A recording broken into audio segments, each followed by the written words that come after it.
하나님 말씀 에스겔 34장입니다. 에스겔 34장입니다. 제가 주보에다가는 23절부터 29절이라고 했는데 좀 이따 설명해 드리겠지만 본문을 바꾸겠습니다. 34장 1절부터 6절이랑 23, 24절입니다. 에스겔 34장 1절부터 6절을 먼저 읽어드리고요. 그 다음 23, 24절 두 절을 읽어드리겠습니다. 왜 그런지는 좀 이따 말씀드릴게요. 하나님의 말씀을 들으십시오. 여호와의 말씀이 내게 임하여 이르시되 인자야 너는 이스라엘 목자들에게 예언하라. 그들 곧 목자들에게 예언하여 이르기를 주 여호와께서 이같이 말씀하시되 자기만 먹는 이스라엘 목자들은 화 있을진저 목자들이 양떼를 먹이는 것이 마땅하지 아니하냐. 너희가 살진 양을 잡아 그 기름을 먹으며 그 털을 입되 양떼는 먹이지 아니하는도다. 너희가 그 연약한 자를 강하게 아니하며 병든 자를 고치지 아니하며 상한 자를 싸매주지 아니하며 쫓기는 자를 돌아오게 하지 아니하며 잃어버린 자를 찾지 아니하고 다만 포악으로 그것들을 다스렸도다. 목자가 없으므로 그것들이 흩어지고 흩어져서 모든 들짐승의 밥이 되었도다. 내 양떼가 높은 산과 높은 맷뿌리에다가 유리되었고 내 양떼가 온 지면에 흩어졌을 때 찾고 찾는 자가 없었도다. 23, 24절입니다. 내가 한 목자를 그들 위해 세워 먹이게 하리니 그는 내 종 다윗이라. 그가 그들을 먹이고 그들의 목자가 될지라. 나 여호와는 그들의 하나님이 되고 내 종 다윗은 그들 중에 왕이 되리라. 나 여호와의 말이니라. 아멘. 네, 2주 전부터 우리는 선지자들의 이야기를 보고 있습니다. 그래서 이사야부터 말라기까지 이르는 여러 선지자들이 예언한 내용들을 토대로 해서 하나님과 우리와의 관계가 어떠해야 되는지를 짚어보고 있습니다. 오늘은 에스겔의 본문입니다. 그리고 에스겔의 본문 중에서 이 장은 목자 비유로 꽤나 유명한 장입니다. 그러니까 오늘은 뭘 보죠? 목자와 양으로서의 그분과 우리와의 관계에 대해서 생각해 보려고 합니다. 목자 하면 어떤 생각이 드나요? 여러분들 입장에서는 약간 목가적인 분위기가 떠오를 겁니다.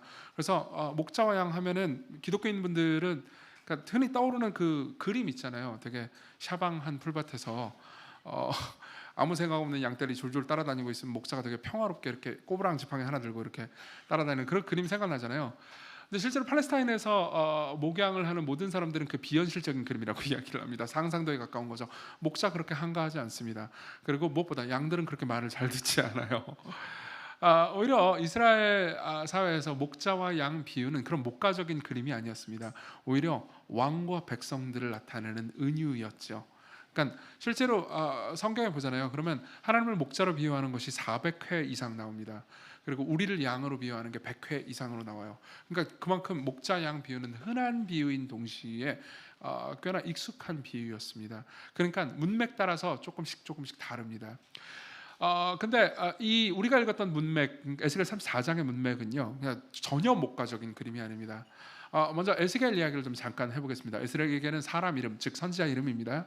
그리고 에스겔은 어떤 사람이었냐면 이스라엘 특히 남쪽에 있는 유다가 바벨론에 의해서 이제 패망하거든요. 근데 패망하기 전에 총 3번의 침공을 받습니다. 그리고 그 침공 중에서 두 번째 침공 때는 유다에 있는 특히 예루살렘에 있는 여러 똘똘한 젊은이들 그리고 종교적인 엘리트들을 잡아갑니다. 바벨론으로요. 그래서 잡아갈 때 잡혀갔던 사람 중에 한 명이 다니엘이고요. 그리고 우리가 읽었던 본문의 에스겔입니다. 이때는 아직 유다가 완전히 멸망하기 직전이었습니다. 그래서요, 그러니까 에스겔은 거기 잡혀가고서도 이제 복음의 말씀을 받아가지고 계속해서 예언을 하거든요. 근데 그 예언의 부분이 그러니까 아직 이스라엘이 패망하기 전 예언이 1장부터 33장까지입니다. 그래서 거기에 보면은 유다가 회개해야 되고 유다가 이런 죄를 지었다라는 이야기, 그러니까 우리로 치면 되게 음울한 이야기로 가득합니다. 근데 33장을 보잖아요. 그럼 드디어 유다가 패망해 버립니다. 3차 침공이 일어나고요, 완전히 멸망해 버리죠. 그리고 나서 34장부터 보면은 이렇게 완전히 멸망한 상태에서도 하나님께서 에스겔을 부르셔서 소망의 말씀을 주십니다. 그래서 34장부터 끝장까지를 보잖아요. 그럼 여러분들은 희망이 그 안에 굉장히 가득 차 있다는 것을 알 수 있게 됩니다. 근데 그 희망의 메시지의 내용을 보잖아요. 그러면은 34장 초반부에는 굉장히 중요한 지적이 있습니다. 그러니까 그때 당시 유다가 잘못된 목자, 나쁜 목자를 만났기 때문에 이렇게 패망했다라는 이야기를 하시는 거죠. 그래서 나쁜 목자들에 관한 이야기를 합니다. 그래서 저는 이제 원래 34장 전체 메시지를 특별히 이제 23절 밑에 그 소망의 메시지를 많이 이야기하면서 이끌어 나가려고 했는데 제가 이제 복귀한 지 얼마 안 됐잖아요. 그 설교를 너무 오랜만에 준비하다 보니까 설교 길이를 어떻게 조정해야 되는지 아직도 지금 감을 못 잡았어요. 그리고 34장을 한 2주 전부터 꾸준히 열심히 연구해가지고 이제 설교문을 썼는데 정신을 차려보니까 2시간짜리 넘는 설교문이 나온 거예요. 그래서 자르고 해가지고 오늘 1부 예배가 늦어졌습니다. 각오하시라는 얘기죠.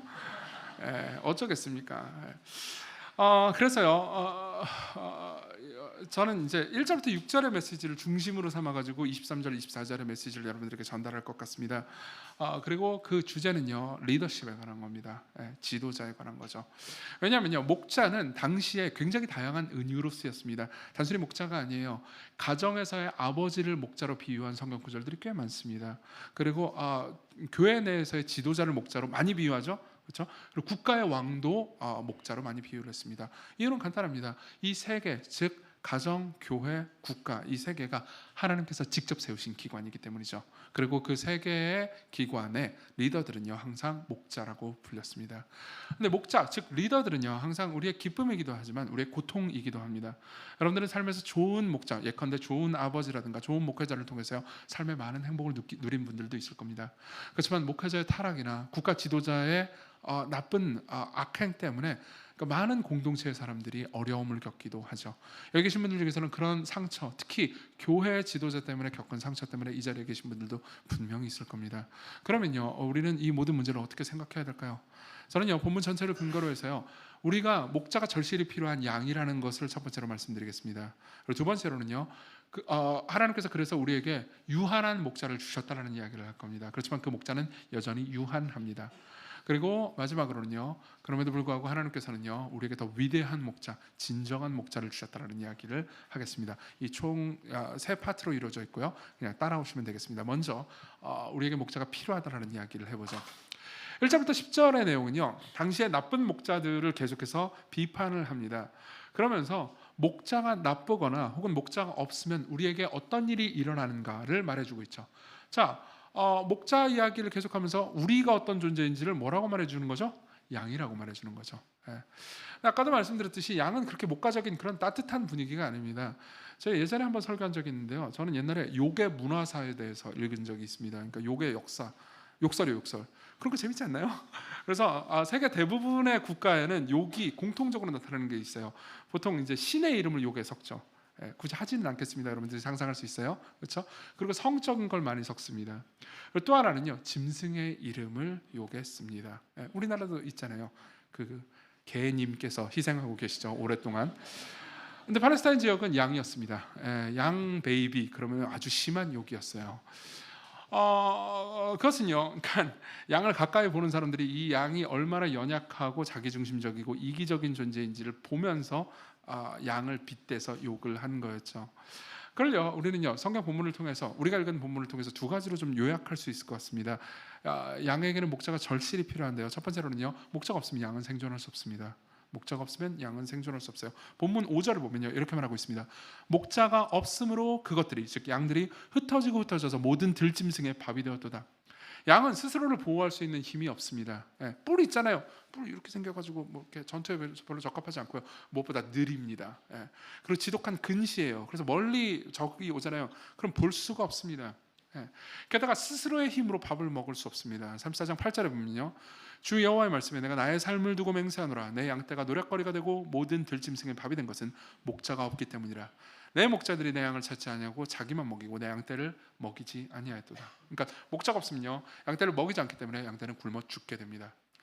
실제로 풀밭을 스스로 찾으면 되지 않나요? 아까도 말씀드렸잖아요, 근시라고요. 그러니까 풀밭을 스스로 찾을 수 없어요. 게다가 팔레스타인은 그렇게 막 푸른 초장 막 널려 있지 않습니다. 목자가 돌아다니면서 계속해서 알려줘야 돼요. 이곳에 푸른 초장이다, 여기서 먹어라. 그러면요, 양은요, 앞뒤 재지 않고 미친 듯이 먹습니다. 그러니까 이제 계속해서 제지를 시켜줘야 되죠. 이해되시죠? 그것이 하나님께서 계속해서 우리를 양으로 비유하는 이유입니다. 예수께서 이렇게 말씀하셨죠. 좀 이따 보겠지만요, 요한복음 10장에서는 나는 선한 목자다, 그리고 너희들은 양떼다라고 말씀하시는 거죠. 그렇죠? 이 말을요, 예수께서 이렇게 말씀하지 않으셨다는 것을 주의 깊게 보십시오. 나는 농장주고 너희들은 말이다 라고 말씀하지 않으셨어요. 양이라고 하셨습니다. 왜 말이 아니고 양이죠? 말은요, 풀어놓잖아요. 그러면 시간이 지나고 나서 야생마가 됩니다. 양은요, 풀어놓으면 어떻게 되죠? 양시체가 됩니다. 절대로 스스로 야생양 이렇게 안 된단 말이에요. 물론 사냥이라는 존재가 있긴 해요. 그렇지만 걔는 지금 팔레스타인에서 지금 여기서 비유하는 그 양이 아닙니다. 야생양 같은 건 없어요. 예, 스스로 살 수 없습니다. 그것은요, 우리 모두가 우리 스스로 살 수 없는 존재라는 것을 말해줍니다. 예. 여러분들은 이렇게 물을 수도 있습니다. 결국 신이 있어야 살 수 있다는 얘기구나. 아니, 거기까지 갈 필요도 없습니다. 우리는 서로가 없이 살 수 없어요. 예. 서로의 섬김 없이는, 우리는 공동체적으로 살지 않으면요 살아남을 수가 없습니다. 예. 여러분 이런 상상 해보시나요? 저는 가끔 이런 상상하는데 갑자기 지구가 멸망했어요. 그럼 나 혼자 있는 겁니다. 예. 그럼 난 어떻게 살아남지? 그런 생각 해본 적 있나요? 저는 이상한 상상을 많이 하기 때문에 샤워하면서 그런 상상을 많이 합니다. 일단 핸드폰을 켜가지고 어떻게 살아남을 수 있는지 검색해볼까? 그럼 전기가 안 통할 거 아니에요. 인터넷도 안 될 거 아니에요. 저는 그런 걸 할 기술이 없습니다. 저는 문송한 문과라고요. 예. 그러니까 아무것도 할 수 없고 무슨 뭐 먹을 걸 찾고 어쩌고저쩌고 해보겠지만은 곧 죽을 거라는 생각이 들었습니다. 여러분들 모두가 그럴 거예요. 예. 우리 모두는 스스로 살 수 없습니다. 물론 이 중에서는 나는 맥가이버다. 맥가이버 아시나요? 근데 여러분들 모를 텐데 나는 기술자다. 나는 공대다. 나는 굉장히 많은 것들을 만들어낼 수 있다. 이런 생각을 하는 분들도 계실지 모르겠습니다. 혹은 여러분들 스스로 자신의 능력에 대해서 자신감이 있는 분들도 분명히 있을 겁니다. 그렇지만요, 여러분들이 아무리 자신감이 있어도요, 여러분들이 홀로 있잖아요. 그럼 여러분들은 정신적인 건강을 지킬 수가 없습니다. 예컨대 여러분들은요, 가볍게 얘기하면 자존감 같은 걸 지킬 수 없습니다. 예컨대 여러분들이 좋은 시인이라고 한번 생각합시다. 나는 시인이야. 내가 시를 쓰지. 내 손에 내 손이 부럽다. 이 정도로 내가 좋은 시인이라고 생각해보세요. 근데 그때 나는 위대한 시인이야. 위대한 시인이야라고 스스로 계속 이야기를 하면 여러분들의 자존감이 채워지나요? 예. 계속해서 마음이 기뻐요? 아니요, 그렇지 않을걸요. 예. 누군가에게 보여줘야 합니다. 보여줄 누군가가 있어야 돼요. 그리고 그 누군가가 여러분들에게 와, 이 시 너무 아름답다라고 말할 때 내 시가 좋은가? 라고 생각할 겁니다. 아무리 좋은 시라 하더라도요, 나 혼자 있으면요 그게 좋은 건지 모릅니다. 한강의 작품이라 하더라도요, 노벨문학상 탔잖아요. 근데 한강 혼자 있는다고 합시다. 그럼 그게 좋은 건지 한강 스스로가 확신할 수 있겠습니까? 한강은 확신할 수도 있어요. 아니요, 확신할 수 없을 거예요. 절대로요. 예. 좋은 아주 탁월한 그리고 권위 있는 시인이 와서 와, 네 시 정말 훌륭하다. 이렇게 어린 나이에 어떻게 좋은 시를 썼니? 라고 말한다면요, 우리는 그렇구나. 내가 생각보다 시를 잘 쓰는구나. 라고 생각할 수 있겠죠. 예. 무슨 말입니까? 우리는 우리의 자존감을 외부에 의존합니다. 예. 그것도 그 외부가 권위 있는 사람일수록 좋습니다. 권위가 없잖아요. 그럼 여러분들은요 낙심하게 될 겁니다. 실제로 이것은 우리를 지켜주는 일이기도 합니다. 영적으로 보면요, 교리적으로 보면요, 우리를 지켜주는 가장 강력한 힘 중에 하나가요, 동료 인간 권위입니다. 예. 성경이 충분하지 않나요? 아니요, 그렇지 않아요. 제가 예전에 다녔던 교회는요, 그러니까 대체로 한국교회에서 2단, 교리적으로 2단이라고 정죄받았던 곳입니다. 뭐 저를 개인적으로 아시는 분들은 다 아실 겁니다. 그리고 그것이 막 다 나쁜 놈들이고 막 다 막 머리에 뿔 달리고 그런 게 아니었어요. 정말 좋은 분들이 너무 많았습니다. 그리고 사실 저는 거기서 좋은 공동체를 배우기도 했습니다. 그리고 교리적으로도 좋은 것들도 꽤 많이 배웠어요. 다만 이런 문제가 있었습니다. 그 공동체를, 그 교회를 설립하신, 그러니까 최종 리더죠. 그분은 홀로 있었습니다. 늘.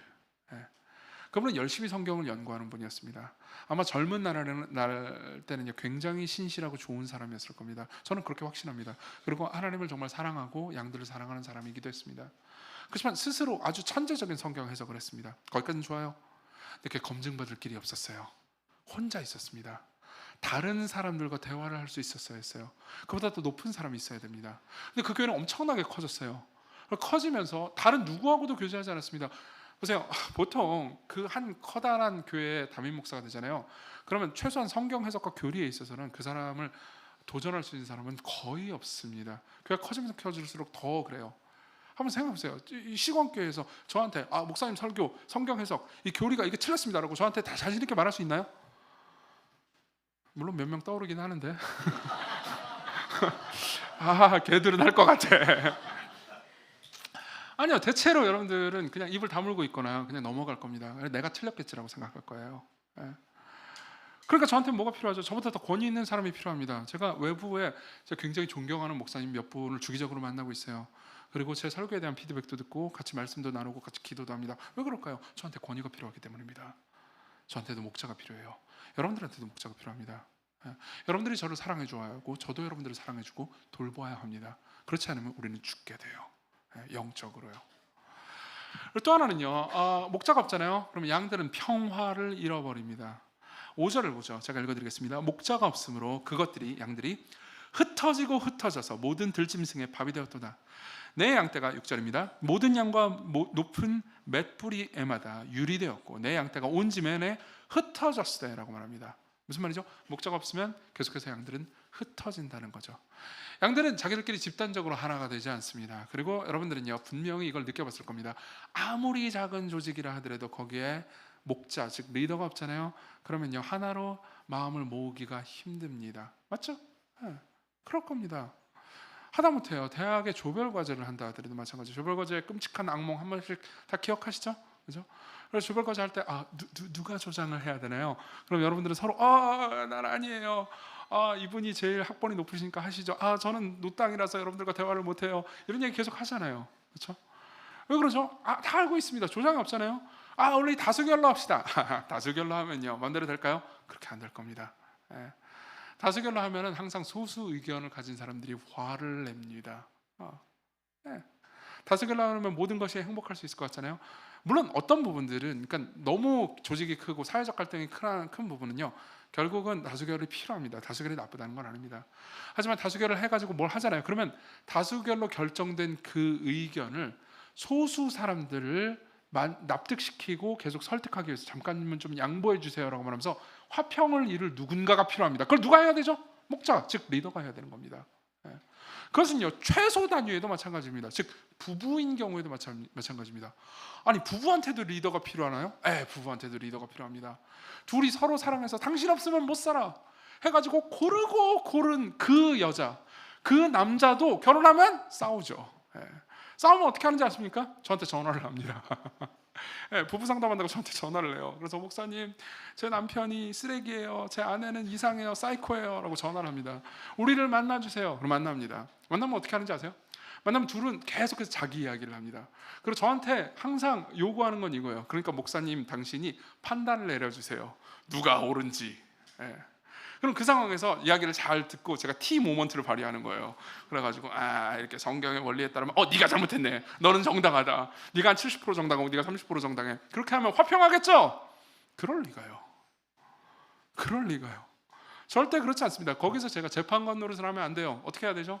이야기를 다 듣고 그렇구나, 네가 이게 힘들었겠네, 얘가 이게 힘들었단다, 다 듣고 나서 얘 입장은 이거네, 얘 입장은 이거야, 정신 좀 차려. 그러면서 둘 다 만족되지 않더라도 둘 다에게 어느 정도 희생을 요구하면서 그리고 둘 다 어느 정도 만족시켜주는 중재자의 일을 제가 하기를 바랍니다. 실제로 그 일을 해야죠. 그렇죠? 그럼 저는 그때 뭘 하고 있는 거죠? 둘 사이의 목자가 되고 있는 겁니다. 맞죠? 두 명이라 하더라도 목자가 필요하다고요. 여러분들 중에 누구든 목자 없이 살아갈 수 있는 사람은 없습니다. 여러분들에겐 다 리더가 필요해요. 그래서 소그룹 리더가 있고요, 다양한 교회 내에서 여러 리더들이 있는 겁니다. 게다가 여러분들은 장기적인 관점을 가지기가 힘듭니다. 양들은요 항상, 그러니까 푸른 초장 찾기 되게 힘들거든요. 근데 어쩌다가 푸른 초장을 찾잖아요. 그러면 양들은 미친 듯이 먹어 제낍니다. 그러고 나서 그걸 황폐화시켜 버려요. 그럼 또 다시 풀이 나지 않거든요. 그러면 푸른 초장 자체를 없애버리게 됩니다. 근데 항상 그러니까 국가의 국민들도 그렇고요. 그러니까 국가의 국민들이 나쁘다는 게 아닙니다. 그리고 집단들도 그렇고요. 그러니까 장기적인 관점을 가지기가 어렵습니다. 예를 한번 들어보죠. 여기 여러분들이 회중석에 앉아 있는 여러분들과 저의 차이를 한번 얘기해 보겠습니다. 회중석에 앉아 있는 여러분들 중에서 정말 많은 다수는요, 저보다 훨씬 더 지혜롭고 똑똑한 분들일 겁니다. 전부라고는 말하지 않겠습니다. 저도 자존감이 있거든요. 그렇지만 대다수는요 저보다 똑똑하고 지혜로운 분들이 많을 겁니다. 근데 놀랍게도요, 여러분들이 이 자리에만 있잖아요. 그러면 장기적인 관점을 자꾸 못 가지게 됩니다. 이 자리에 있잖아요. 제 자리, 꼭 위치가 여기를 의미하는 게 아니에요. 그러니까 리더의 자리에 있잖아요. 그러면 길게 볼 수밖에 없는 상황에 놓이게 됩니다. 그러면 종종 이럴 때가 있습니다. 길게 보면은 여러분들을 지금 당장 희생시켜야 되는 무언가를 선택해야 돼요. 그게 바로 장기적인 관점이죠. 장기적인 관점을 위해서 예배를 시간이나 장소나 이런 것들을 선택하게 되죠. 그러면요 여러분들한테는 피해와 손해가 일어날 수 있습니다. 그거 어떻게 하겠습니까? 근데 그렇다고 해가지고 모든 장기적인 관점을 다 버리고 단기적인 관점만 선택하잖아요. 그럼 어떻게 되는지 아십니까? 독재자가 나옵니다. 포퓰리스트가 나옵니다. 예컨대 히틀러나 뭐 스탈린 같은 사람을 생각해 보십시오. 예. 그 사람들은 독재자였습니다. 그 사람들은 끔찍한 사람들이었습니다. 인류 역사에 길이 남을 정도로 끔찍한 사람들이죠. 근데 그 사람들이 당시에도 그렇게 당시에 독일이나 소련 국민들에게 비판받았겠습니까? 아니요. 그들은 압도적인 지지를 받았습니다. 왜 그랬을까요? 포퓰리스트였거든요. 당장 대중이 원하는 걸요. 그래, 니들이 원하는 걸 줄게. 저 다른 나라 민족들 때문에 우리가 힘든 거라고 생각하니? 나도 그렇게 생각해. 그럼 어떻게 할까요? 죽여버리자. 그리고 죽이는 거예요. 그리고 어떻게 됐죠? 독일은 황폐화됐고요. 그리고 역사상 길이 남을 악명을 남기게 됐죠. 그리고 독일 국민들은 어마어마한 피해를 받게 됐습니다. 예. 긴 안목이 없는 리더 앞에 있잖아요. 그럼 그 리더가 뭐 나쁘든 좋든 간에 긴 안목이 없잖아요. 그러면 모든 양들은 엄청난 피해를 겪게 됩니다. 예. 우리 교회 예를 한번 들어보죠. 우리 교회 이게 또 자폭도 한번 해야 되지 않겠습니까? 맨날 히틀러만 욕하면 좀 그렇잖아요. 이정규도 욕해 봅시다. 시건교회가 한 30명, 40명대 이야기입니다. 그때 시건교회는 지하에 있었고요. 이제 그때가 두 번째로 이사 간 공간이, 첫 번째로 이사 간 곳이었어요. 지하에 있었고 한 3, 40명이 되게 이렇게 화목하고 이렇게 예쁘게 아름답게 예배를 하고 있었습니다. 근데 그때 분위기 진짜 좋았어요. 지금도 좋아요. 지금도 좋은데 그때도 좋았다고요. 그때 어떻게 분위기가 좋았냐면 새로운 사람들이 있잖아요. 방문자들 새로운 사람들이 오면은 전교인이 환영해 줬어요. 왜냐하면 방문자가 별로 없었거든요. 거의 방문자가 없는 데다가 오면은 전부 다 되게 겸손한 마음을 가지고 있으니까 이딴 교회 어떻게 왕림하실 수 있지? 이런 생각 전부 다 생각한단 말이에요. 그러니까 모두가 환영해주고 환대해주고 그리고 바로 옆에 조그마한 커피숍이 있었어요. 그때부터 계셨던 분들은 아실 거예요. 그 커피숍에 데려가가지고 커피를 사주면서 대접하고 환대했습니다. 근데 시간이 지났어요. 한 70명, 80명 정도가 됐습니다. 그 사이에 한 번 이사 갔어요. 그러니까 무슨 문제가 발생하냐면은 새로운 사람들이 와도 아무도 환대를 안 해주는 거예요. 아마 그때 시건교회 오셨던 분들은 그 시절을 기억할 수 있습니다. 와서 예배를 드렸는데 난 누구랑 점심 먹어야 될지 모르는 거예요. 예. 그리고 아무도 나한테 인사도 안 해주고 되게 문제가 되게 많은 집단이 된 거죠. 그래가지고 사람들이 저한테 되게 많이 항변을 했습니다. 예. 그래서 왜 그런가? 저는 그때 이제 어리석었기 때문에 이렇게 생각했습니다. 시건교회 사랑이 떨어졌구나. 이 나쁜 놈들. 그래서 그때 그 시절의 설교를 보잖아요. 그러면 사랑, 환대 이런 주제로 설교 엄청 많이 했어요. 그래서 막 갈구는 거죠. 근데 나중에 정신을 차려놓고 보니까는 그런 문제가 아니라는 걸 알게 됐어요. 뭐냐면은 그러니까 리더십이 있어야 된다는 거죠. 그러니까 3, 40명 때는 이렇게 새로운 사람이 오면은 누구나 인사하기가 편합니다. 난 70명, 80명 넘어가잖아요. 그러면 사람들이 이런 생각을 가지는 것 같아요. 새로운 사람이 오잖아요. 그러면 내가 감히 저분한테 인사를 해도 되나? 이거 월권 아닌가? 라는 생각을 하는 거죠. 예. 그게 나쁜 게 아니잖아요. 그럼 그때 제가 가가지고 완장을 딱 채워주면서 월권 아니야, 네가 해. 그래야 되는 거잖아요. 그러면 난 이용당해 이렇게 생각할까요? 아니요. 진짜 섬길 마음이 있는 사람들한테는요 되게 좋을 겁니다. 예. 그러고 나서 정신을 차려보니까 이게 그러니까 사랑이 없다 뭐 이런 문제라기보다는 오히려 그러니까 리더로서 제가 충실하지 않았다는 문제라는 것을 알게 됐어요. 그래서 그때 이제 서구목전사를 청빙했고 그때 새가족팀 조직되고 그리고 뭐 오래 걸리지도 않았습니다. 1년이 지나지 않아가지고요 시건교회는 새로운 사람들을 환대를 잘하는 교회가 됐습니다. 예. 뭐죠? 이건 그러니까 목회자가 긴 안목과 섬세한 사랑 그리고 인도하는 마음이 있어야 하는 거죠. 예. 그렇지 않잖아요. 그럼 우리는 고통을 겪게 됩니다. 우리에게는 목자, 그것도 유능하고 사랑하는 목자가 절실히 필요하죠. 두 번째로 넘어가겠습니다. 자, 그러면은 인간 목자가 있으면 모든 게 괜찮을까요? 실제로 하나님께서는 인간이 부족하기 때문에 양이기 때문에 그들 사이에 목자가 필요하다는 것을 아십니다. 그래서요 아버지와 그리고 남편 그리고 목회자 그리고 국가의 정치 지도자들을 세우셨죠. 물론 여기 계신 분들 중에서는 성경은 가부장적이야. 이게 또 아내라고 안 하고 남편이라고 하잖아. 이렇게 생각하는 분들이 계실지 모르겠습니다. 그렇지만 여러분들이 그러니까 남편을 가족의 가장이라고 묘사하는 성경의 여러 부분들을 보잖아요. 특히 에베소서 5장 같은 부분을 보잖아요. 그러면 남편에게 엄청난 희생을 요구하는 것을 볼 수 있습니다. 우리 구주께서 우리를 위해서 하신 희생을 그들에게 요구하고 있어요. 그것은 책임이지 어떤 특권 같은 것이 아닙니다. 실제로 성경을 자세히 보잖아요. 그러면은 그런 것들을 더 잘할 수 있게 될 겁니다. 그런 좋은 리더들이 있잖아요. 그러면은 당연히 집단은 평화로워지고 행복해집니다. 하지만 거기에는 두 가지 유한함이 있습니다. 첫 번째로는요, 목회자는 결국은 자기를 위하는 자기중심적일 수 있다는 겁니다. 2절을 보면 이런 말씀이 있습니다. 읽어드리죠. 인자야, 인자는 에스겔을 가리킵니다. 너는 이스라엘 목자들에게 예언하라. 그들 곧 목자들에게 예언하여 이르기를 주 여호와께서 이같이 말씀하시되 자기만 먹는 이스라엘 목자들은 화 있을진저 목자들이 양떼를 먹이는 것이 마땅하지 아니하냐. 예, 종종 자기만 먹는 사람들이 있었습니다. 예, 그리고 양들을 이용하는 사람들이 있었습니다. 양들을 학대하는 사람들이 있었습니다. 예, 이것은 리더들 중에 종종 있죠. 나쁜 아버지는요, 가족 구성원들을 학대합니다. 예, 가족들에게 계속 빚을 지게 만듭니다. 자기가 일해서 돈을 벌지 않습니다. 아마 그런 가정에 상처가 있는 분들도 분명히 있을 겁니다. 예, 나쁜 국가 지도자들은요, 어떻죠? 나쁜 국가 지도자들은 국민들을 도탄에 빠뜨립니다. 아까 제가 말씀드렸던 히틀러 같은 사람들이겠죠. 나쁜 목회자는요, 어떤 의미에서 나쁜 목회자는 더 나쁩니다. 예, 영혼을 완전히 망쳐버릴 수 있습니다. 실제로 목회자로 삶을 살아가면서요, 그러니까 저는 이 자리에 있는 게, 그러니까 뭐 이름 없이 빚도 없이 섬기는 자리인 측면도 있어요. 예. 그렇지만 굉장히 강력한 권한 혹은 권력을 가진 자리라는 것도 점점 지금 깨달아가고 있습니다. 왜 그럴까요? 이렇게 많은 사람들이 있습니다. 근데 여러분들이 가운데 흐르는 정보를 어쨌든 제가 제일 많이 알게 됩니다. 그리고 저는 여러분들 각자에게 접근할 권한이 있습니다. 그런데 한번 생각해 보십시오. 이건 정말 끔찍한 얘기지만 제가 음욕을 품고 성적으로 누군가에게 접근한다고 합시다. 이런 일이 계속해서 제발 없기를 바랍니다. 하지만 만일 그런 마음을 가졌다고 합시다. 그럼 저는요, 대다수의 사람들보다 훨씬 더 유리한 위치에 서 있습니다. 생각해보세요. 어떤 여성이 있는데요, 그냥 교회 다른 좋은 남성이 와가지고 우리 식사 한번 할래요? 그러면 어떻게 하실 거예요? 꺼지렴 이렇게 얘기할 거 아니에요?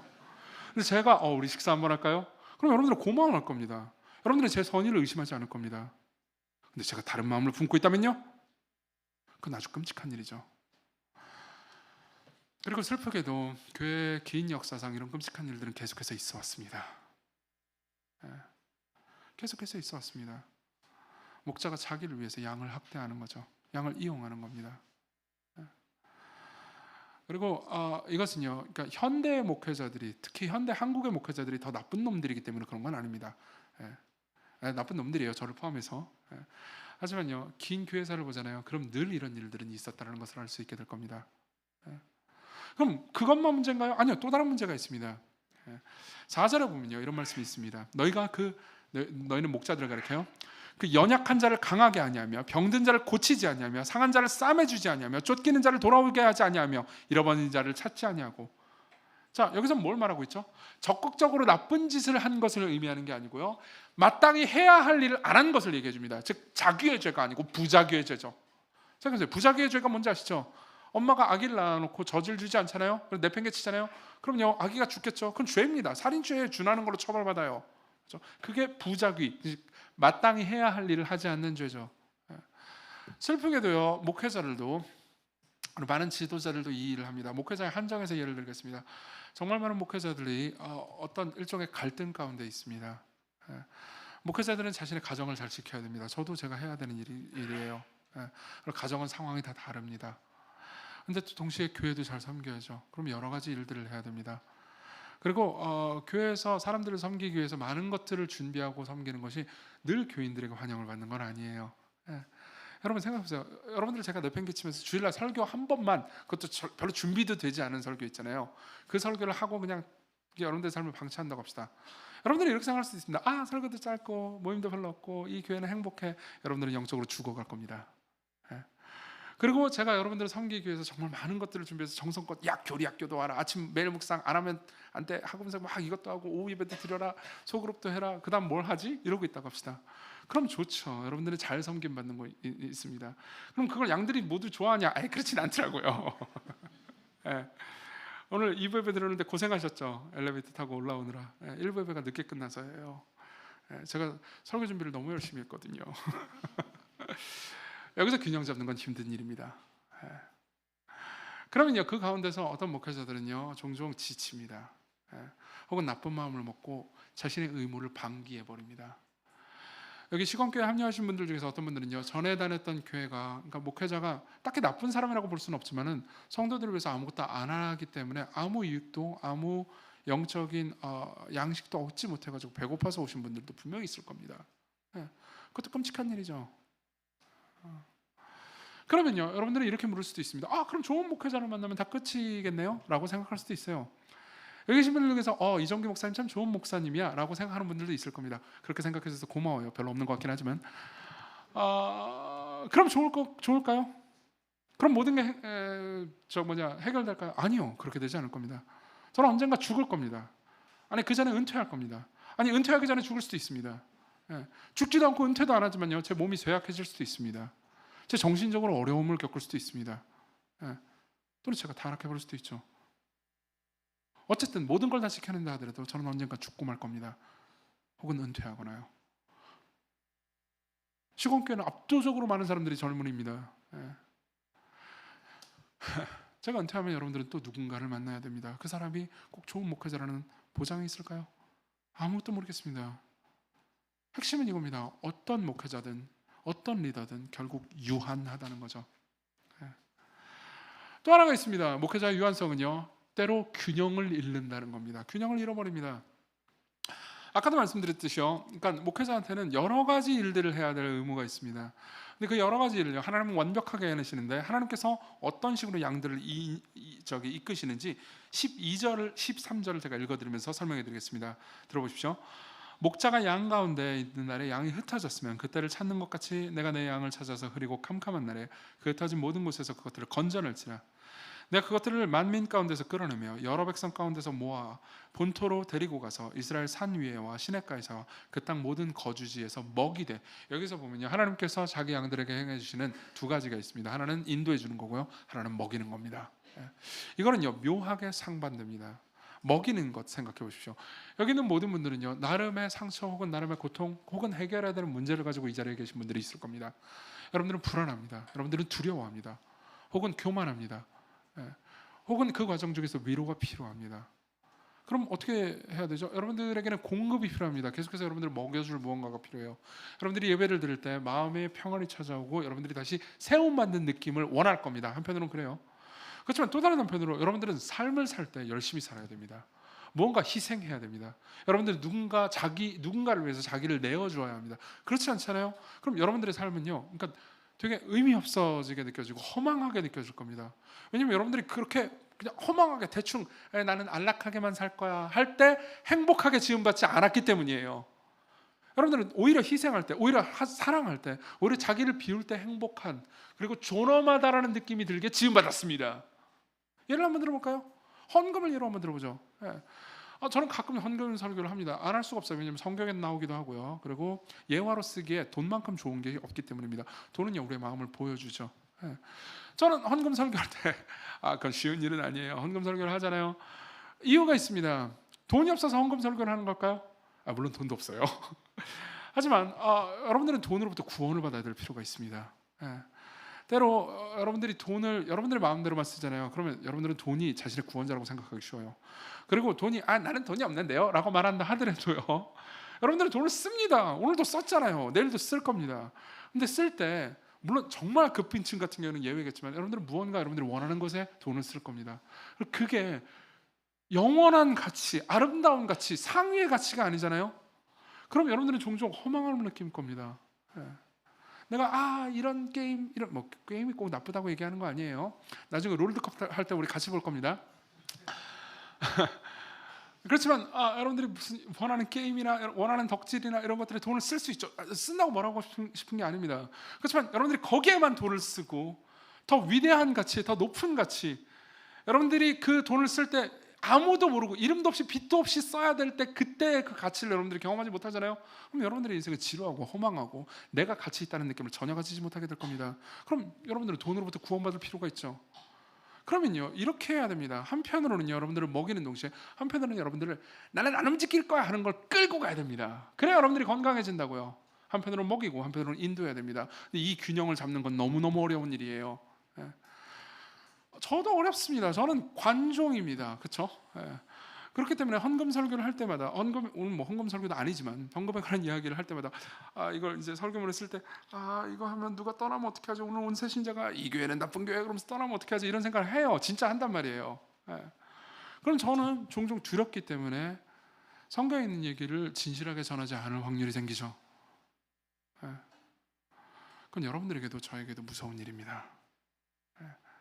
그리고 이 균형을 잡는 것은 언제나 어려운 일이에요. 늘 잘할 수 없고 저도 잘하지 못했습니다. 그리고 이 지점에서 우리는 여전히 늘 한계가 있습니다.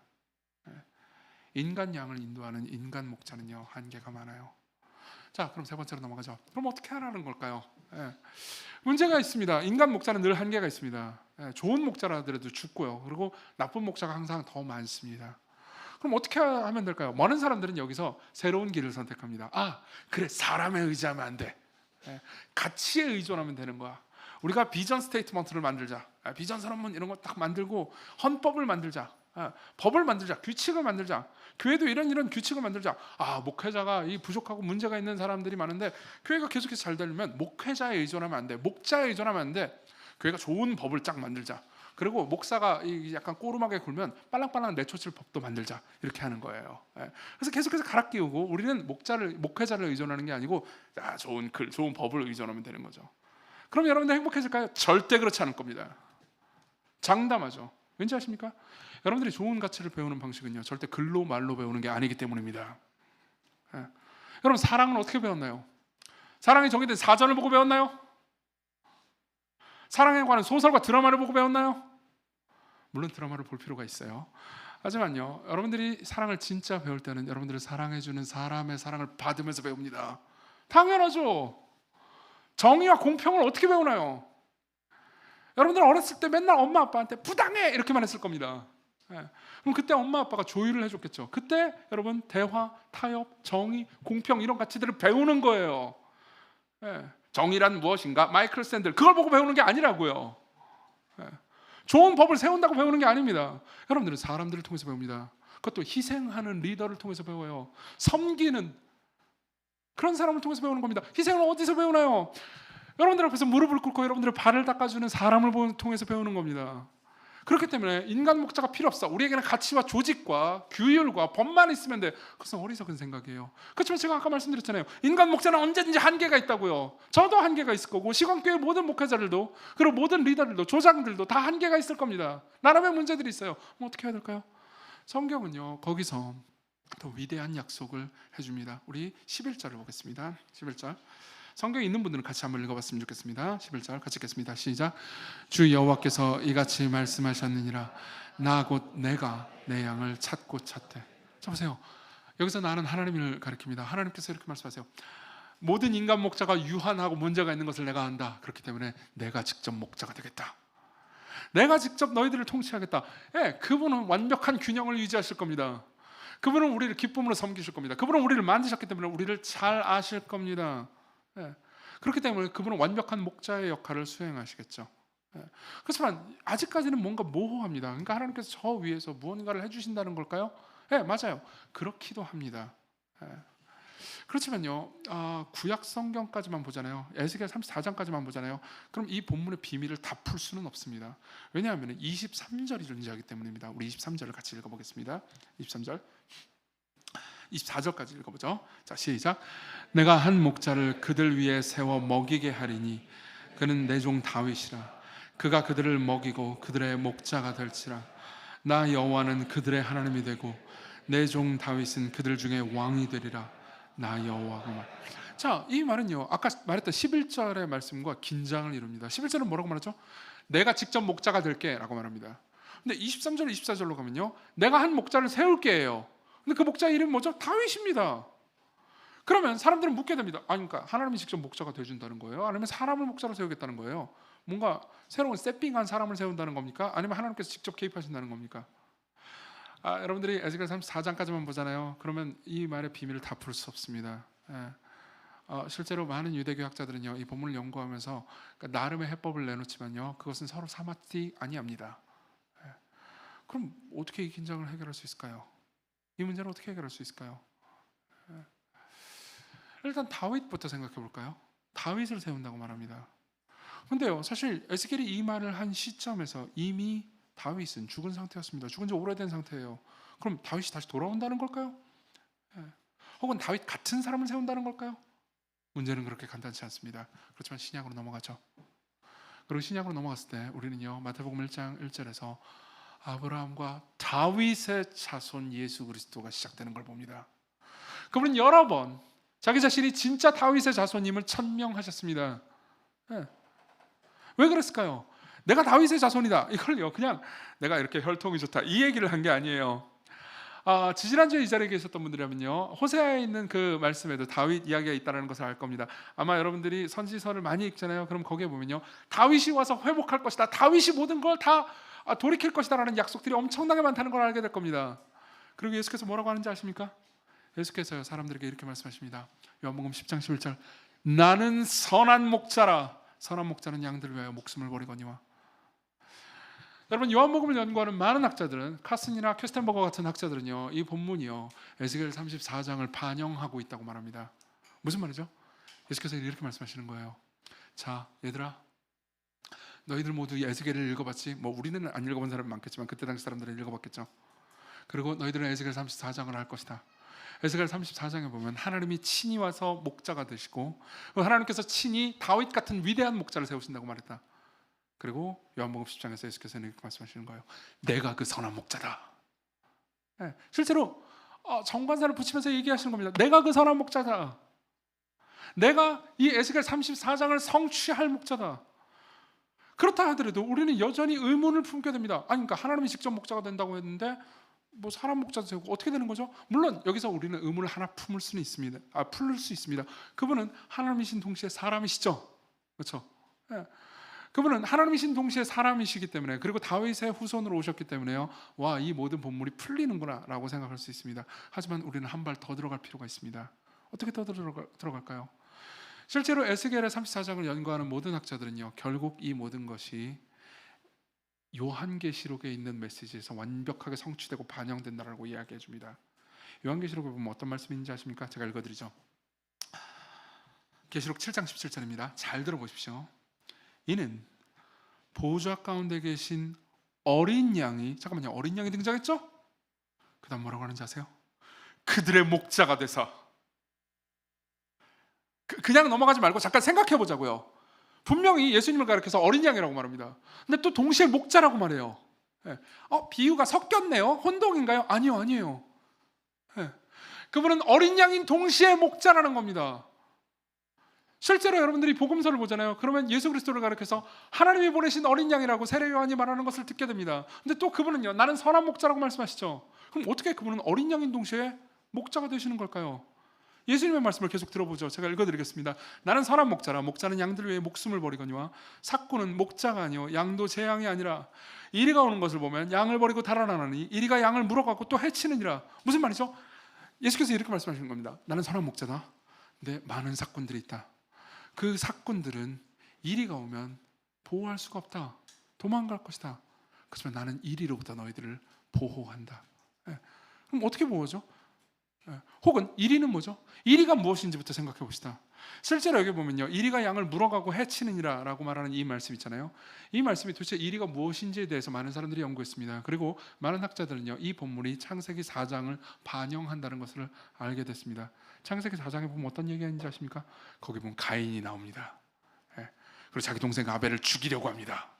살의가, 적의가 가득합니다. 그리고 하나님께서는 가인에게 이렇게 말씀하시죠.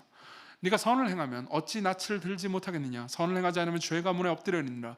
죄가 너를 원하나 너는 죄를 다스릴지니라. 창세기 4장 7절. 무슨 말인지 아시겠습니까? 죄는 마치 이리처럼 양인 가인을 늑찰을 하려고 하고 있습니다. 실제로 죄는 우리를 해칩니다. 죄는 우리를 결국 고통스럽게 만들 겁니다. 물론 여러분들은 물을 수 있겠죠. 무슨 소리예요? 죄 때문에 내가 얼마나 행복한데요. 내가 억지로 죄 지은 적 없습니다. 나는 쾌락을 위해서 기쁘게 죄를 지었어요. 그러시겠죠. 그렇지만 조금 지나면 어떻게 되죠? 죄는 여러분들을 덮칩니다. 예컨대 거짓말을 했다고 합시다. 여러분들은 자기를 자랑하기 위해서, 자기를 포장하기 위해서 거짓말을 했습니다. 잠시의 위기를 넘기기 위해서 거짓말을 했습니다. 잠깐 기분이 좋았습니다. 난 안전해졌어요. 그렇지만 시간이 지나면 어떻게 되죠? 이 거짓말이 들통날까 봐 두렵습니다. 불안합니다. 그리고 이 거짓말을 덮기 위해서 또 다른 거짓말을 합니다. 그러면 내가 불안해야 되는 빈도가 더 높아지는 거죠. 여러분들이 간음을 했다고 합시다. 그럼 여러분들은 필연적으로 거짓말을 하게 될 겁니다. 간음했다는 것이 들키지 않기 위해서요. 여러분들이 누군가를 죽였다고 합시다. 미워한다고 합시다. 그럼 여러분들은 필연적으로 외식하게 됩니다. 교회에서 정말 미운 사람이 있어요. 있을 수 있겠죠. 그 사람을 여러분들이 용서하지 않잖아요. 그럼 그 사람 앞에서요, 여러분들이 적의를 드러내는 동시에 적당한 예의의 가면을 쓰는 거짓말을 할 겁니다. 맞죠? 그럼 여러분들의 불안도와 불만과 고통은요 계속해서 기하급수적으로 커져요. 이게 죄가 여러분들을 망치는 방식입니다. 죄는 이리처럼 여러분들을 늑탈할 겁니다. 그리고 그분은 그 모든 것을 알고 계셨습니다. 예수 그리스도께서 우리를 늑탈하려고 하는 죄로부터 우리를 구원해 주신 방식이 뭐죠? 자 보세요. 십자가를 보십시다. 거기서 그분은요 수많은 이리들에 둘러싸여 있습니다. 그리고 그 이리들은 단순히 예수님을 비난하는 사람일 뿐만이 아닙니다. 그분은 죄 앞에 서십니다. 그분은 마치 죄 덩어리가 되신 것처럼 죄 앞에 서십니다. 실제로 고린도후서에는요 그분이 우리를 대신해서 죄가 되셨다고 말합니다. 그분은 거짓말한 적이 없습니다. 그렇지만 마치 거짓말쟁이처럼 여김받습니다. 그분은 살인한 적이 없습니다. 그분은 사람들을 용서하셨어요. 그렇지만 그분은 마치 살인자처럼 혹은 음란한 자처럼 취급받고 있습니다. 그분이 십자가에서 고통당하고 있습니다. 무슨 말이죠? 그분이 이리에 의해서 늑탈당하고 계십니다. 죄가 사람들을 해치는 그 모든 해침과 피해를 그분이 대신 당하고 있습니다. 그분과 우리가 자리를 바꿨습니다. 그렇기 때문에 그분은요 목자이신 동시에 이리가 달려들 때 자신이 양이 됐습니다. 자신이 피해를 받으셨습니다. 자신이 잡아먹히셨습니다. 그래서 구약 성경과 신약 성경은 동시에 말합니다. 예수 그리스도를 가리켜서요 도살당하신 어린 양이라고요. 이분은 단순히 어린 양일 뿐만 아니라 목자이시기도 하시고 목자이실 뿐만 아니라 어린 양인 여러분들의 삶을 살아보셨습니다. 저는 목회자로 오래 살았습니다. 그렇기 때문에 목회자가 아닌 여러분들의 심정을요 진정으로 이해하지 못할 겁니다. 여러분 리더의 자리에 있잖아요. 그러면 여러분들은 구성원들의 자리를 잘 이해하지 못합니다. 반대로 여러분들이 구성원의 자리에 있으면 리더의 자리를 잘 이해하지 못하죠. 자, 우리를 인도해 주시는 영원한 목자이신 예수 그리스도는 영원한 어린 양이시기도 합니다. 그분은 이 땅에서 우리들의 삶을 사셨습니다. 그분은 여러분들의 피곤함과 배신감과 고통과 슬픔과 불안과 괴로움을 아십니다. 그분은 여러분들이 내일 아침에 억지로 힘든 몸을 이끌고 출근해야 되는 마음을 아십니다. 그분은 의무가 무엇인지 아십니다. 적의가 무엇인지 아십니다. 단순히 전지하시기 때문에 아시는 정도가 아니고 경험하셨기 때문에 아십니다. 그분은 목자인 동시에 양이죠. 이분이 여러분들의 목자예요. 이분이 궁극적인 목자입니다. 적용하죠. 세 가지 적용을 빠르게 하겠습니다. 첫 번째입니다. 여러분들이 여전히 불완전한 인간 목자를 보면서도 희망을 가질 수 있는 이유를 알려드리겠습니다. 모든 인간 목자들이 저 같은 사람이요 진짜 목자를 가리키는 사람이 되도록 기도하십시오. 우리 목회자들도 그렇게 생각할 겁니다. 무슨 말입니까? 저는 불완전한 목회자입니다. 그렇지만 제가 여러분들에게 안전할 수 있는 유일한 방법이 있죠. 제가 계속해서 저를 가르치지 않고요 저를 구원하신 분을 여러분들에게 계속해서 끊임없이 보여주는 겁니다. 여러분들을 위한 위대한 어린 양, 위대한 목자를 보십시오. 이분이 여러분들을 구원하십니다. 시공교회가 여러분들을 구원하지 않아요. 제가 여러분들을 구원하지 않습니다. 그리스도를 보십시오. 그리스도께로 오십시오. 이 말을요 진짜로 기뻐하는 겁니다. 설교 끝날 때 다 됐다 해가지고 기뻐하는 게 아니고요. 그리고 여러분들이 기도하는 거예요. 우리 교회의 모든 리더들, 조장들, 그리고 목회자들, 다양한 팀장들, 이 모든 사람들이 예수 그리스도를 바라보고 우리에게 그리스도를 가리키는 사람들이 되게 해주세요. 나라의 위정자들이 하나님을 두려워하는 사람들이 되게 해주세요. 우리 가족이 하나님을 경외하는 사람들이 되게 해주세요. 하나님을 바라보게 해주세요. 제가요 여러분들에게 저와 시간교회를 홍보하려고 하지 않고 예수 그리스도를 자꾸 드러내려고 하잖아요. 그럼 우리 교회는 그 안에서 안전할 겁니다. 그리고 제가 시간교회를요 법이나 규칙이나 원칙 뭐 그런 것들도 필요할 겁니다. 그게 안 필요하다는 건 아니에요. 그런 것들을 세워가면서 아까 세가족반 얘기했죠. 우리는 더 좋아질 겁니다. 근데 거기에 의존하지 않고요 오히려 예수 그리스도를 여러분들에게 선명하게 보여줄 때 우리 교회는 안전할 거예요. 그러면 여러분들에게 인간 목자는요 항상 하나님께서 보내신 좋은 목자로서만 기능하게 됩니다. 두 번째로 넘어가죠. 여기 계신 분 중에서는 기독교인이 아닌 분들도 계실 겁니다. 그런 분들은 여전히 그러니까 기독교에 대해서 기독교가 나한테 어떤 좋은 가치 혹은 좋은 교훈 같은 것들을 줄까 고민하면서 이 자리에 계실 겁니다. 내 삶에 이런 어려움이 있는데 좋은 얘기 한번 들어볼까? 라고 생각하면서 오신 분들도 많을 겁니다. 그런 분들 모두를 환영합니다. 근데 그런 분들이랑 많은 이야기를 나누다가 저는 이런 반론을 많이 들었습니다. 목사님 설교를 들어보면 종종 앞에 뭐 1대지, 2대지 이런 때는 유익한 얘기들이 꽤 있습니다. 뭐 무슨 제가 여러 가지 세속학자들의 글도 많이 인용하잖아요. 그렇죠? 그러면서 뭐 이런저런 뭐 교양 강좌 듣는 것처럼 재미있는 부분이 많은데 마지막 이야기 누군지 뭔지 모르겠어요. 우리한테 좋은 뭐 평등, 자유, 사랑 이런 가치만 있고 우리가 잘 살 수 있도록 힘을 주면 되는 거지. 왜 당신네 교리는 다 이해를 못하겠습니다. 예수 그리스도 신, 그가 신이고 부활했다고 저는 그것까지는 잘 모르겠습니다. 받아들이기 힘듭니다. 이렇게 말씀하시는 분들이 계십니다. 많이 계세요. 자, 그런 분들 위해서 제가 여러분들 어떤 말씀을 드리겠습니다. 조지프 헨릭이라는 사람이 있습니다. 이 사람은 하버드 생물학자예요. 이 사람이 쓴 책 중에서 Weird라는 되게 재미있는 책이 있습니다. 좀 두꺼운 책이지만 재미있는 책이니까 나중에 관심 있으면 읽어보십시오. 이 책은 이런 내용입니다. 그러니까 우리가 흔히 당연하다고 생각하는 가치들 중에서 평등, 긍휼, 뭐 합의, 자유 이런 것들 있잖아요. 이런 개념들이 긴 인류 역사 가운데 보면 weird, 그러니까 아주 낯설고 이상한 거라는 거죠. 실제로 사람들은 평등, 자유, 합의 이런 것들을 당연하게 생각한 적이 없습니다. 예컨대 평등을 한번 생각해 보죠. 한때는요, 가파른 도덕적인 위계 질서가 당연한 거고 신분제가 당연하다고 생각하는 모든 인류가 그렇게 생각했을 때가 있었습니다. 근데 어느 순간 지금 불평등은요 없애야 할 가치가 됐죠, 그죠? 긍휼도 한번 생각해 봅시다. 약자를 돌보는 거. 고대 로마나 뭐 스칸디나비아 사회에 한번 가보십시오. 고려 사회를 한번 가보십시오. 약자를 돌본다는 것, 복지의 개념 희박하다는 것을 알게 될 겁니다. 때로는요 스칸디나비아 사회 같은 경우는 약자를 돌보는 것이 비겁한 짓으로 여겨지기도 했습니다. 합의를 한번 생각해 보죠. 예컨대 성관계를 할 때 강간은요 지금에 있어서는 진짜 형사처벌을 받는 악한 일이죠. 모두가 그렇게 생각하죠, 그죠? 하지만 과거에는요 노예를 주인이 강간하는 것, 합의와 상관없이 성관계를 맺는 거는요 당연한 일이었습니다. 그것 때문에 처벌받지 않았다고요. 자유에 대해서 한번 생각해 보죠. 특정 계급의 사람을 노예로 삼을 수 있다는 것이 지금은 완전히 적대적입니다. 그렇죠? 그걸 우리는 받아들이지 않아요. 그렇지만요 지금도 지구상의 많은 문화권에서는 여전히 그러고 있습니다.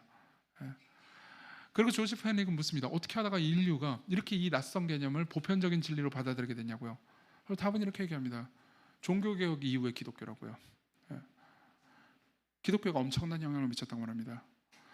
그래서 저는 읽으면서 그래서 조지프 헨릭이 기독교 믿자는 건가? 그것도 아니었어요. 당연히 아니죠. 이 사람은 무신론자니까요. 그 사람은 결국 이렇게 얘기합니다. 그러니까 우리에게 낯선 교리나 이런 것들은 다 집어치우고 이 가치만 붙잡으면 된다는 거죠. 자유, 평등, 진리 이런 것만 붙잡으면 되지 종교적 교리 말고 이런 것들을 가지면 된다. 공동체, 좋은 가치들 있잖아요. 그런데 알랭드 보통 같은 사람도 그런 주장을 하죠. 이게 아주 실천적이고 더 좋은 버전업된 2.0 무신론이라고 말하죠. 거기에 대해서 제가 드리고 싶은 말씀은 하나입니다. 그것은 마치 이런 것과 같습니다. 어떤 왕이 좋은 왕국을 만들어 놨습니다. 근데 그 좋은 왕국에서 사니까 너무 좋아요. 그렇죠? 좋은 왕국에 살면 좋잖아요. 그리고 이렇게 말하는 것 같습니다. 나는 이 왕국에서 너무 살고 싶어요. 이 왕국이 너무 좋군요. 근데 당신이 왕인 건 싫어요. 왕자리에서 꺼지세요. 왕은 내가 할 거예요. 그렇지만 이 좋은 왕국은 내가 먹겠습니다. 이것과 똑같습니다. 똑같아요. 여러분, 왜 기독교인들이 희생하는지 아십니까? 희생이 좋은 가치라서? 아니에요. 신이 우리를 위해서 희생했다고 믿기 때문입니다. 여러분들이 가치만 붙잡고 이 가치의 왕을 도외시하잖아요. 목자를 도외시하잖아요. 그럼 어떻게 되는지 아십니까? 여러분들이 이 가치 때문에 또 싸우게 될 겁니다. 왜 긍휼하지 않아? 이 교회는 긍휼이 너무 없어. 왜 이 교회는 정의롭지 않지? 정의가 중요한 가치잖아. 공평이 중요한 가치인데 왜 이 교회는 충분히 공평하지 않지? 왜 식권을 나눠줄 때 누굴 먼저 나눠주지? 왜 이 엘리베이터는 누가 먼저 타지? 새치기 한 나쁜 놈. 우리는 정의를 가지고 사람들을 섬기는 사람이 아니고요, 정의를 강요하는 사람들이 될 겁니다. 증거가 있냐고요? 보세요. 인터넷으로 가보십시오. 댓글을 보세요. 누군가 뭘 잘못하면 댓글이 어떻게 되는지 한번 보십시오. 그 댓글을 하는 그 키보드 워리어들도 똑같은 사람들일 거면서 말이죠. 안 그래요? 그렇지만 생각해 보십시오. 신이 있습니다. 목자가 있습니다. 그 위대한 존재가요, 십자가에서 자신의 원수들로부터 공격을 받으면서도 아버지 저들을 용서해 주십시오. 저들은 지금 자기가 뭘 하고 있는지 모릅니다라고 말하는 울부짖는 위대한 목자를 보십시오. 이분이 있는 한 우리는 정의를 강요할 수 없습니다. 이분이 있는 한 우리는 사랑하지 않을 수가 없어요. 그분이 우리를 사랑하셨는걸요. 그분을 만나셔야 됩니다. 그분이 사라지는 한 우리는 모든 것을 잃게 됩니다. 왕이 사라지면 왕국은 사라질 겁니다. 먼저 세 번째입니다. 설교가 좀 길어졌지만 여기까지는 해야 될 것 같습니다. 여러분, 자신을 믿지 말고 공동체와 목자들에게 붙들어 두십시오. 바꿔서 표현하면요, 자기를 묶으세요. 무슨 말인지 설명해 드리겠습니다. 여기서 갑자기 그리스 신화 이야기를 좀 해보죠. 오디세이아 보셨나요? 호메로스가 쓴 거죠. 본 분들도 있고 못 본 분들도 있을 겁니다. 그 중간에 보면요, 오디세우스라는 사람의 이야기가 나옵니다. 전체가 오디세우스 이야기예요. 근데 오디세우스가요, 항해를 하다가 세이렌을 만난 이야기가 나옵니다. 세이렌 아시나요? 세이렌은 반인이고 반은 새예요. 그래서 노래를 부르는데, 세이렌 자매가 있거든요. 노래를 겁내 잘 불러요. 그래서 배를 타고 가는 모든 선원들은요, 세이렌의 노래를 들으면 정신 환각이 일어납니다. 그리고 바위에다가 막 부딪히고 막 죽고 그래요. 그러다가 이제 오디세우스가 이제 여신 하나를 만납니다. 키르케라는 여신을 만나요. 그리고 키르케라는 여신이랑 막 기타가 대화를 하다가 결국은 이제 자기가 그 세이렌의 소리를 듣는 지역으로 이제 항해를 해야 된다는 걸 알게 됩니다. 그리고 키르케 여신이 그 소리를 당신만 듣고 아무도 못 듣게 하라고 그래요. 그래서 오디세우스가 이제 갇힌 선원들한테 이렇게 이야기를 해줍니다. 그녀, 키르케 여신이죠. 그녀는 먼저 우리더러 놀라운 세이렌 자매의 목소리와 그들의 꽃이 핀 풀밭을 피하라고 명했어. 그녀는 오직 나만이 그들의 목소리를 들으라고 했어. 그러니 그대들은, 선원들은 돛대를 고정하는 나무통에 똑바로 세운 채 그 자리에서 꼼짝하지 못하도록 나를 고통스러운 밧줄로 묶되 돛대의 밧줄의 끄트머리를 매시오. 그리고 내가 그대들에게 풀어달라고 만일 애원하거나 명령하거든, 그때는 당신들은 더 많은 밧줄로 나를 꽁꽁 묶으시오. 그러고 나서 어떻게 되는지 아십니까? 모든 선원들은 귀에다 밀랍을 넣습니다. 그러니까 세이렌의 소리를 안 듣도록 하기 위해서. 그리고 이제 항해를 시작합니다. 선원들은요, 세이렌의 노래를 부를 때 못 듣습니다. 밀랍이 있으니까요. 그리고 오디세우스 혼자만 듣죠.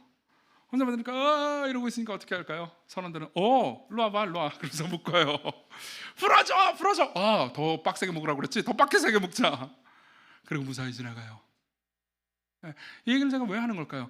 여러분들 모두 자발적인 통제가 필요합니다. 나를 통제해 주세요 라고 사람들에게 도움을 요청하세요. 나를 나무에 묶어주세요. 저는 제 힘으로 매일 묵상 안 할 것 같아요. 여러분들이 소그룹에서 말하는 겁니다. 나를 묶어주세요. 안 하면은 벌금 10,000원 내게 해주세요. 실제로 그런 사람이 있어요. 제가 누구라고 말은 못하겠지만 그런 집단이 있습니다. 아주 변태 같고 아주 바람직하고 아주 아름다운 집단이죠. 난 주일 성수를 똑바로 하지 않아요. 나를 묶어주세요. 나한테 전화해주세요. 늦더라도 빨리 튀어오라고 나한테 얘기해주세요 라고 자발적으로 얘기하십시오. 지금 인터넷으로만 이 예배를 드리는 분들도 있을 겁니다. 환경이 다 다르기 때문에 어쩔 수 없는 분들은 이해합니다. 그리고 시간이 필요한 분들도 이해합니다. 그래서 제가 어떤 분들에게 이렇게 말씀드리겠습니다. 저 지금 카메라 보고 얘기하고 있어요. 안녕, 사랑해요. 여러분들은 도움이 필요합니다. 여러분들은 공동체의 섬김이 필요해요. 시건교회 오라는 거 아니에요. 다른 교회도 괜찮습니다. 여러분들을 묶어줄 사람이 필요합니다. 여러분들을 안전하게 하기 위해서요. 우리에게는 궁극적인 목자가 있으니까 우리 서로 불완전한 목자도요, 그 궁극적인 목자 안에서 안전할 수 있습니다. 우리가 모두 그분을 바라본다면요, 우리는 그분 안에서 번성할 겁니다. 우리 같이 찬양합시다.